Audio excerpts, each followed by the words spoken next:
And we will get back into the news. As I mentioned, we'll start with, as we're now calling her Hacky Psaki, because to Jen, it is apparently a constitutional right of vital importance to cut off kids' sex organs, to make them healthy. Jen Psaki took her podium Thursday in a prepared statement. I want to emphasize, at some level, I sympathize with the job of having to stand up there and just be a propagandist and be put... It would suck, yeah. And having to answer questions on the spot. All right, there's not a person among us who would do that job perfectly. That said, that's not what this is. This is her going to the podium with a prepared, written statement. Not responding to a question from a reporter, not being put on the spot. This is something that they thought about ahead of time. They want to condemn states that are passing laws to restrict or criminalize gender transition procedures, including hormones and surgery for children, calling those things medically necessary and life-saving. She announced that the Justice Department is going to go after these states for their violations of the Constitution and federal law. Republican elected officials are engaging in a disturbing, cynical trend of attacking vulnerable transgender kids for purely partisan political reasons. Today in Alabama, instead of focusing on critical kitchen table issues like the economy, COVID, or addressing the country's mental health crisis, Republican lawmakers are currently debating legislation that, among many things, would target trans youth with tactics that threatens to put pediatricians in prison if they provide medically necessary, life-saving health care for the kids they serve. But Alabama's lawmakers and other legislators who are contemplating these discriminatory bills have been put on notice by the Department of Justice and the Department of Health and Human Services that laws and policies preventing care that healthcare professionals recommend for transgender minors may violate the Constitution and federal law. To be clear, every major medical association agrees that gender-affirming healthcare for transgender kids is a best practice and potentially life-saving. LGBTQI plus people can't be erased or forced back into any closets, and kids across our nation should be allowed to be who they are without the threat that their parents or their doctor could be in prison simply for helping them and loving them. This is not life-saving, and this isn't who they are. This is who you've propagandized them to become. There's so many thoughts on that. Absolute insanity, obviously, but the subtle point, the Breitbart headline here gets it too.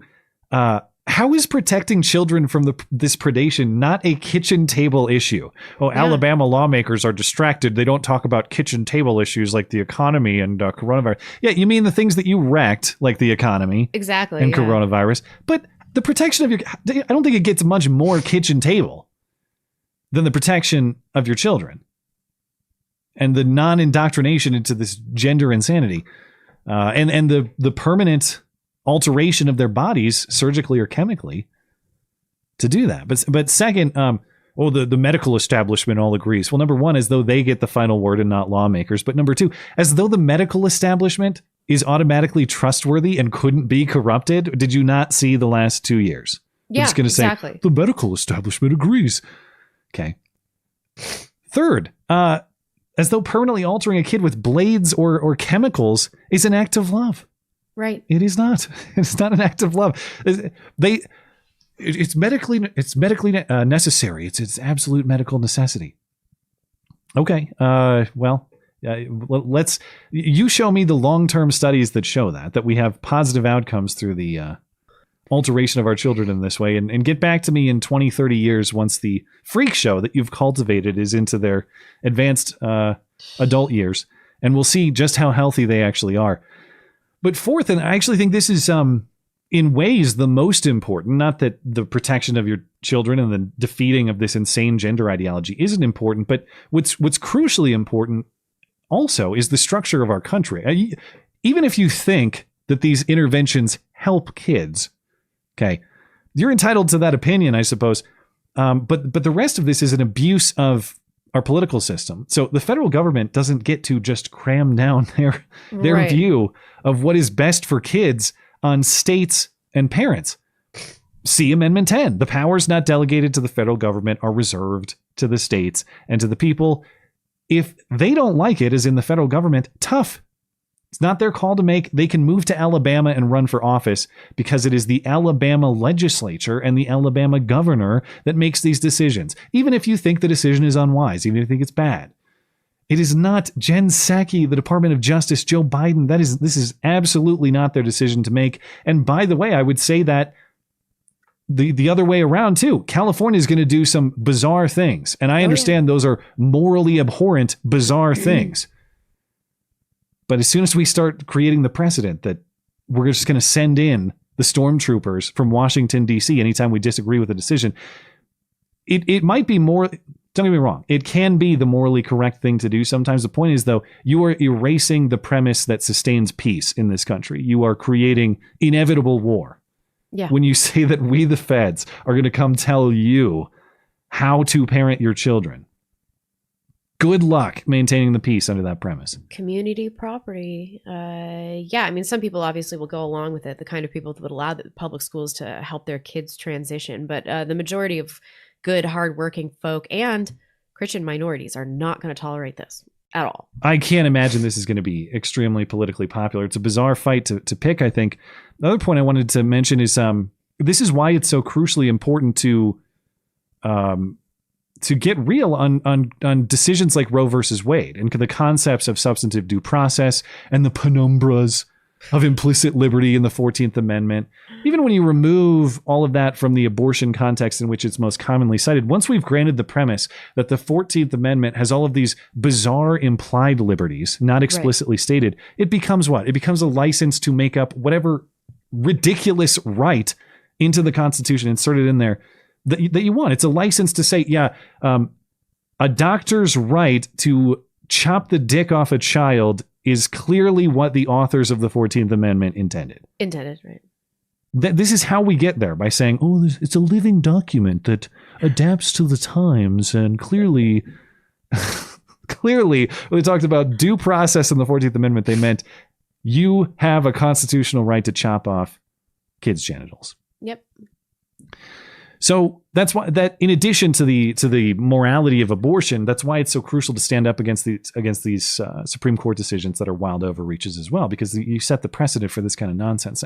Alabama lawmakers, at least some of them, have responded in much the same way that we're talking about. State Rep Scott Stadhagen, who is, I think, one of the sponsors of the bill in the House in Alabama, said, quote, "The 10th Amendment is clear on the role of the federal government as opposed to the state government. The federal government has no constitutionally defined role in this matter, so the Biden administration should stay in their lane and fix the messes they have caused at our border instead of focusing on legitimately passed bills in Alabama." And at some level, I've buried the lead because we've talked about the White House's response to this Alabama bill without talking about what's actually in it. The governor signed it on Friday, so it will become law.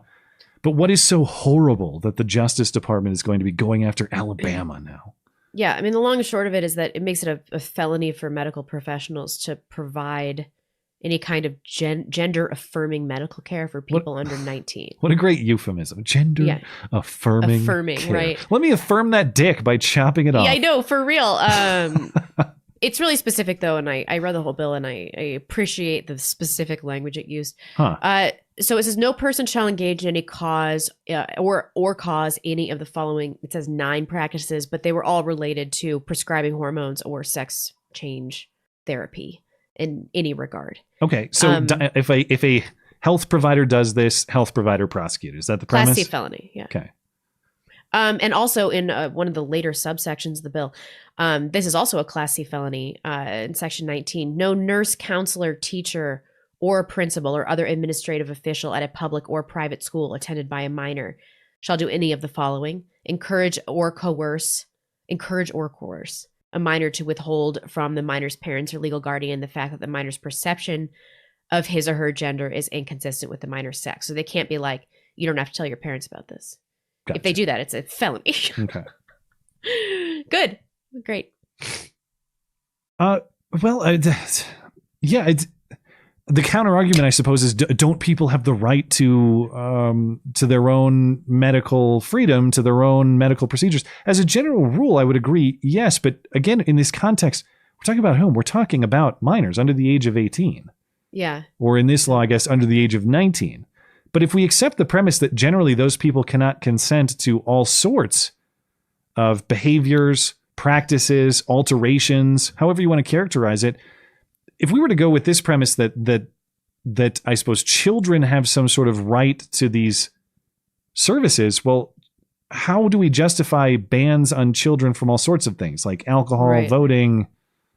Yeah. All of those would seemingly be out the window by the same principle. Exactly. So we have come a long way. I mean, again, this all starts with, listen, be a weirdo adult if you want. I don't care. That was the original premise, Yeah. which I'll still defend. But man, how fast that goes to, you have to let us chop up the kids too. That's a constitutional right. And this whole concept that this is a life-saving surgery is preposterous. Encouraging children to have a discordant view of their gender. That is what is creating this high suicide risk, and them extrapolating that to children that aren't getting the medical care that they need is asinine. I mean, it's just a lie, and they're using the science to support this as how they've propagandized these kids. As far as I've seen, the high suicide rate that exists among gender confused children / adults, people who get these procedures, the high suicidality being either the ideation or the attempt or even the success, that doesn't really change much. That actually persists through all of these so-called life-saving medical interventions. I know. And I'm, as with anything else, I am open to the evidence if it can be presented to me. But this is another area. It's sort of like the we talk about it all the time with the gay adoption issue and other. There are certain things that are just not studyable academically under any sort of fair premise. Well, I'm not really open to the evidence either, because even if they came out with some convincing meta-analysis that suicide rates go down after gender transition, I'm still not convinced that that is what is best for the children. Well, yeah, and my point, obviously, you're entitled to that judgment. You're right. I am saying that if you can show me that this produces positive health outcomes decisively, conclusively, I want to see that. Yeah. I'm not saying it means that I'm going to take my kid in for the same treatment very soon. But I want to know what the actual evidence is. They just say this, though. All the experts, if you're not skeptical of the phrase, all the experts agree by now, I don't know what to tell you, because they make that claim and they cite nothing. Well, all the experts agree. Well, who parents your kid? You or the experts? Or the experts.